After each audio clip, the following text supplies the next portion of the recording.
மக்கள் எல்லாருக்குமே சட்டம் தெரியணுமா அப்படின்னு பார்த்தோம் அப்படின்னா மக்கள் எல்லாருமே சட்டத்தை பத்தி தெரிஞ்சுக்கணும். இப்போ உள்ள சிச்சுவேஷன்ல நம்ம சொசைட்டியை பொறுத்த மட்டும் பார்த்தோம் அப்படின்னா எங்க பார்த்தாலுமே கொலை, கொள்ளை, கற்பழிப்பு இந்த மாதிரி நிறைய அசம்பாவிதங்கள் நடந்துட்டு இருக்கு. இருந்தாலுமே ஒருத்தன் வெட்டுதான், கொலை பண்ணுதான், கொள்ளை அடிக்கான், அதுக்காக திருப்பி நம்ம அதை பண்ணணும் அப்படின்னா சட்டம் உங்களையுமே தண்டனைக்கு உள்ளாக்கும். ஆனா சட்டத்தை பத்தி நீங்க ப்ராப்பரா தெரிஞ்சுக்கிட்டீங்க அப்படின்னா ஒருத்தவங்களை அட்டாக் பண்ண வாரான், மிரட்டல் விடுக்கான், கொலை பண்ண முயற்சி பண்றான் அப்படின்னா சட்டத்தை இங்க கையில எடுத்து பார்க்கும்போது யாரு உங்களை அச்சத்துக்கு உள்ளாக்குனாங்களோ அவங்க மேல கேஸ் ஃபைல் பண்ண முடியும், அவங்கள பிரிசன்ல உள்ள வைக்க முடியும். அப்படி பார்க்கும்போது அரசியல் அமைப்புனா என்ன, பாரதிய நியாய சங்கீதானா என்ன, பாரதிய நாகரிக் சுரட்சா சங்கீதானா என்ன, பாரதிய சாட்சி அதிநியம்னா என்ன, இந்த மாதிரி பல்வேறு லா அப்டேட் பாத்தீங்க அப்படின்னா உங்களுக்கு புரியக்கூடிய வகையில ஈஸியா நான் உங்களுக்கு சொல்லித்தரேன். அதை நீங்க ஈஸியா ஃபாலோ பண்ணிக்கலாம்.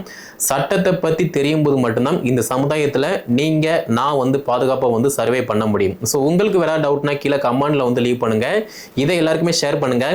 லா பத்தி உங்களுக்கு தெரியணும் அப்படின்னா சப்ஸ்கிரைப் பண்ணி ஃபாலோ பண்ணிக்கோங்க.